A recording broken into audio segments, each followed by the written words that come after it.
Si tu veux quelque chose, si tu as une passion dans ton cœur, un feu en toi, ce sera toi.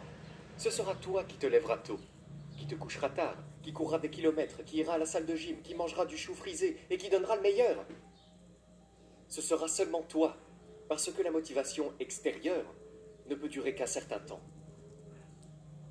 Vous pouvez engager le meilleur entraîneur du monde, vous pouvez avoir la meilleure meneuse de claques, vous pouvez courir à mes côtés et me crier des phrases inspirantes, mais en fin de compte, c'est moi qui décide. Pour moi, c'était premièrement comprendre pourquoi. C'est pourquoi je pense que la thérapie est si puissante. Ce n'est pas le moment où tu t'assieds sur une chaise avec quelqu'un et que tu pleures sur toutes les choses. C'est ce moment où tu te dis « Oh mon Dieu, voilà la raison ». Si vous savez pourquoi, vous pouvez apprendre à contourner quelque chose. Mais je pense que si vous ne connaissez pas le cœur du problème, vous ne pouvez pas le dépasser. Si vous voulez des conseils sur le business ou la vie, je peux vous dire ce qui a marché pour moi, mais rien de tout cela n'est rapide. Et je ne pense pas que les choses qui sont durables soient jamais accomplies rapidement. Les gens disent « Je ne peux pas parce que » ou « Voici la raison pour laquelle je ne peux pas ». Je leur réponds « Ouais, moi aussi, j'avais toutes ces excuses ». Et ça ne veut pas dire que prendre la décision d'aller de l'avant, tout d'un coup, c'est devenu plus facile. Au contraire, prendre la décision d'aller de l'avant est plus difficile. John Maxwell m'a dit ça l'autre jour. Il m'a dit « Le mouvement cause des frictions.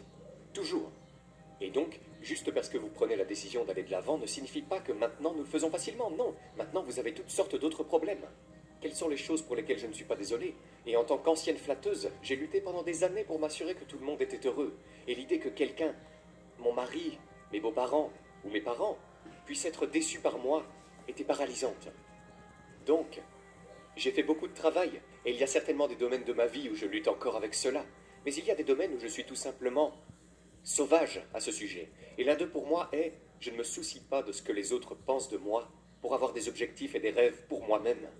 Vous ne pouvez pas donner à quelqu'un la propriété de ce qui va se passer avec vous. Général sur les intentions, les gens devraient-ils tenir un journal? À quel point doivent-elles être spécifiques? Oh ouais, je veux dire qu'en fait, c'est une de mes conférences préférées que j'ai écoutées de vous, ou des podcasts que vous avez faits où vous avez parlé du mindset, et de son importance et de l'impulsion pour changer votre vie de façon si énorme, parce que c'est tout. C'est tout. Et cela semble être une généralisation très large, mais l'idée que nous pouvons vraiment être en contrôle.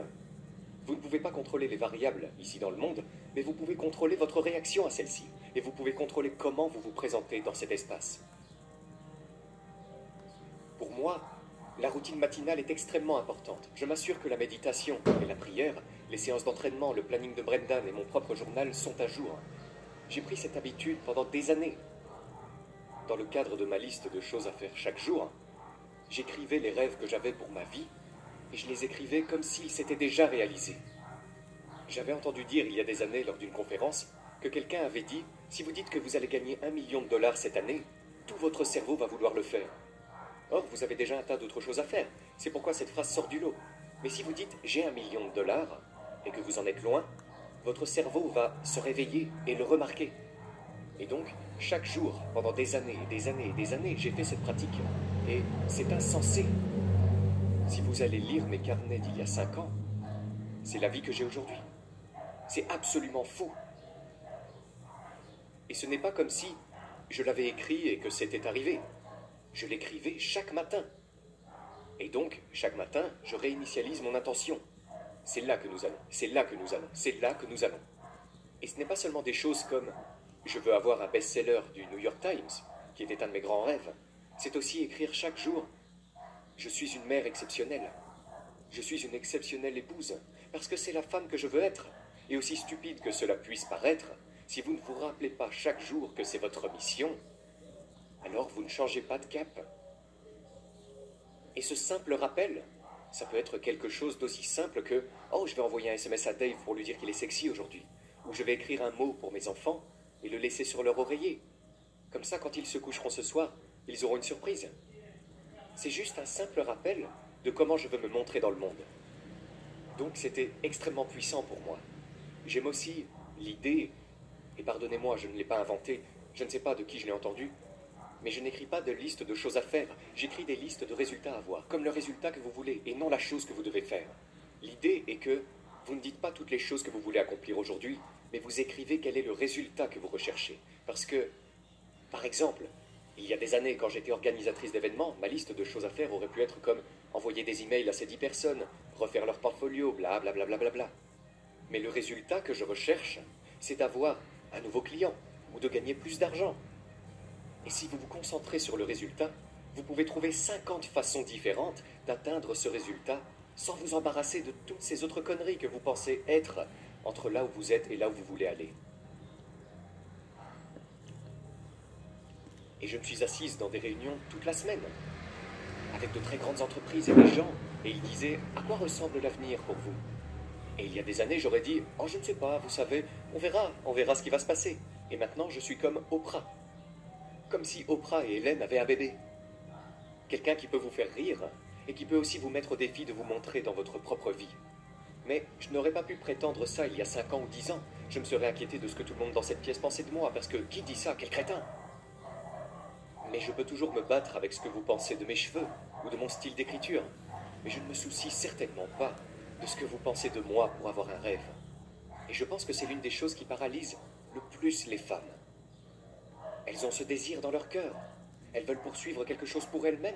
Et elles ont trop peur de ce que les autres pensent.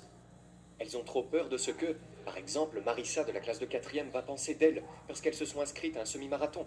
Elles ont trop peur de ce que leur belle-mère pense d'elles parce qu'elles veulent créer une entreprise. Et elles se noient dans la honte qui y est associée. Et personne n'appelle ça des conneries. Personne ne dit « Attends, c'est pas vrai ». On est tous confrontés à ça. Et donc aucune d'entre nous ne peut avancer dans ce que nous sommes appelés à être, parce que nous sommes trop inquiètes de ce que vous pensez de nous. Il était donc très important pour moi de m'attaquer aux excuses, juste parce que je pense, j'aime mes filles, mais surtout les femmes, que nous avons besoin d'appeler ça des conneries. Et vous avez besoin d'avoir quelqu'un qui vous dise, avec tout l'amour que j'ai dans mon cœur, ce n'est pas réel. C'est quelque chose auquel vous avez décidé de vous accrocher, parce que ça justifie pourquoi vous êtes toujours au même endroit. C'est pour ça que je suis une battante, je devais être performante. Dans ma famille, personne ne faisait attention à vous si vous ne faisiez pas quelque chose de bien. Donc si tu as un A au test, si tu as marqué un but au match de foot, alors on t'applaudit tous et on t'aime. Et à la seconde où cette réussite est faite, on est de retour en famille pour s'amuser ensemble. Et ce que cela nous apprend en tant qu'enfant, c'est que pour être aimé, il faut continuer à réussir. Maintenant, je ne le regrette pas parce que ça s'est manifesté en quelque chose de vraiment puissant en tant qu'adulte. Mais mon père m'a posé cette question, que veux-tu devenir? Et ensuite il dit, qui d'autre veux-tu être? Et je n'avais jamais eu consciemment cette pensée, et elle est tombée de ma bouche, petite. Donc mon père me disait, petite fille, tu ne sais pas de quoi tu parles, petite fille ceci, petite fille cela. Et il voulait que je sois plus grande dans la vie quand les autres verraient, mais il croyait aussi que les enfants devaient être vus et non entendus. Toi, petite fille, tu ferais mieux de fermer ta bouche. Alors comment portez-vous cela?